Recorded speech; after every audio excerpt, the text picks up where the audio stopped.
लेकिन जो तस्वीरें मैं आपको दिखा रहे हैं उस हत्याकांड के, अपने दर्शकों को ये टीवी स्क्रीन पर जो तस्वीरें दिख रही हैं ये उसी हत्याकांड की है। और साथ ही में आपको सुखदेव सिंह भी नजर आ जाएंगे।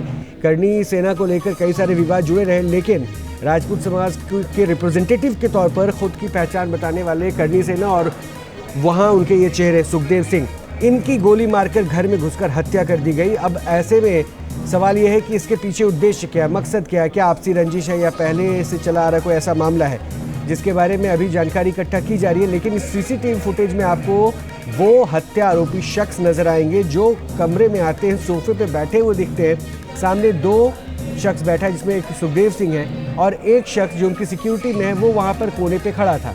लेकिन जब तक ये कुछ समझ पाते, सोफे से बैठे बैठे इन्होंने कमर से पिस्टल निकाली और सामने ताबड़तोड़ फायरिंग कर दी। और गन शॉट लगातार तब तक फायर करते रहे जब तक उन्होंने अपने आप को आश्वस्त नहीं कर लिया कि उनकी मौत हो चुकी है। यही नहीं, जब वो सिक्योरिटी इंचार्ज जो वहाँ पे खड़ा नज़र आ रहा है वो भागने की कोशिश करता दिखता है तो गनशॉट उसके ऊपर भी फायर किया जाता है और उसकी भी हत्या कर दी जाती है।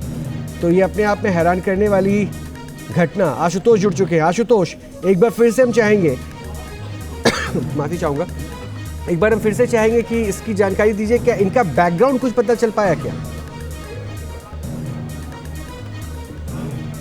देखिए, बिल्कुल इस वक्त हम स्पॉट पर मौजूद हैं जहां पर ये पूरा घटनाक्रम हुआ है।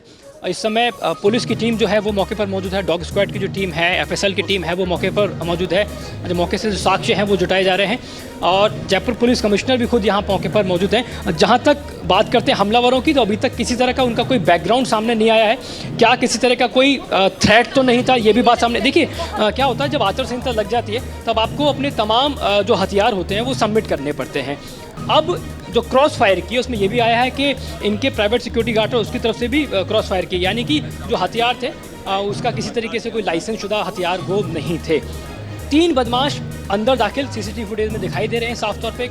उन्होंने जो ताबड़तोड़ 10 राउंड फायर किए हैं और सुखदेव सिंह गोगामेड़ी की जो उनको अस्पताल लाया गया तब तक डॉक्टर्स ने उनकी जो डेथ थी वो डिक्लेयर कर दी गई थी।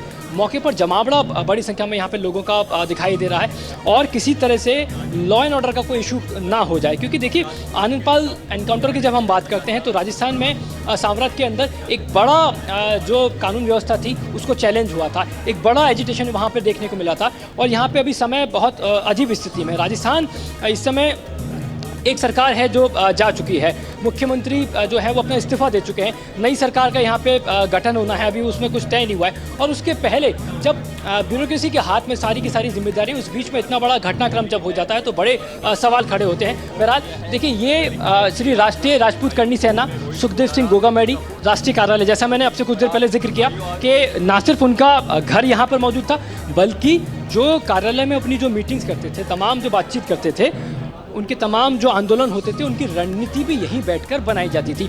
ऐसा भी कुछ लोग यहाँ पे जिक्र कर रहे थे कि संभावित तौर पे किसी तरह का थ्रेट भी उनको हो सकता है। फिलहाल सोशल मीडिया पे एक जो ट्वीट है, एक जो जानकारी है वो वायरल हो रही है। इस पूरे घटनाक्रम की जो जिम्मेदारी है वो रोहित गोदारा की तरफ से ली गई है। हालांकि इसमें अभी तक कोई बहुत जानकारी सामने नहीं आई है, लेकिन सोशल मीडिया पे एक ऐसी पोस्ट चल रही है जिसमें रोहित गोदारा, जो कि इस समय इंडिया में नहीं है, उसको लेकर लुकआउट नोटिस भी जारी किया गया है।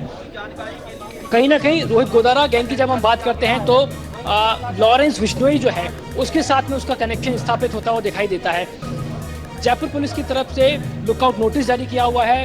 अब से पहले जयपुर में बहुत से ऐसे घटनाक्रम हुए फायरिंग के जिसकी जिम्मेदारी रोहित गोदारा ने ली है, लेकिन अभी तक जयपुर पुलिस की तरफ से, राजस्थान पुलिस की तरफ से इस बारे में कोई आधिकारिक बयान नहीं जारी किया गया। सोशल मीडिया पे पोस्ट चल रही है कि रोहित गोदारा, जो कि इस समय इंडिया में मौजूद नहीं है, खाड़ी देशों में उसकी उपस्थिति बताई जा रही है, जहाँ तक पुलिस सूत्र कह रहे हैं, उसने इस पूरे घटनाक्रम की जिम्मेदारी। अच्छा आशुतोष, देखिए बहुत कंट्रोवर्सीज रही थी और खास बात ये भी है कि लगातार ये कहा जाता था कि करनी सेना बिल्कुल मुखर है और ये उनके प्रमुख चेहरे थे।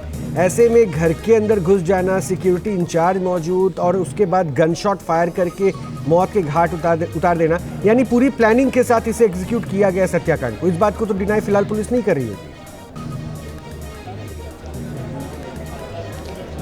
देखिए, ये बिल्कुल तय है कि ये जो कॉन्स्पिरेसी थी ये बहुत तयबद्ध तरीके से की गई थी, बहुत ऑर्गेनाइज्ड वे में की गई है, क्योंकि बहुत फ्रेंडली तरीके से उन व्यक्तियों का यहाँ आना, उन हमलावरों का यहाँ आना, और संभावित तौर पर हो सकता है कि जिस नवीन शेखावत की डेथ हुई है, हमलावर की डेथ हुई है, संभव है कि उस व्यक्ति को सुखदेव सिंह गोगामेडी जानते भी हो, क्योंकि जिस तरीके से वो दाखिल हुए हैं बहुत फ्रेंडली तरीके से हैं। आप फुटेज में देखेंगे कि बहुत व्यवहारिक तरीके से बैठे हुए थे। और सुखदेव सिंह गोगामेडी आमतौर पे लोगों से मिलते थे, युवाओं से मिलते थे, लगातार उनका इंटरेक्शन रहता था।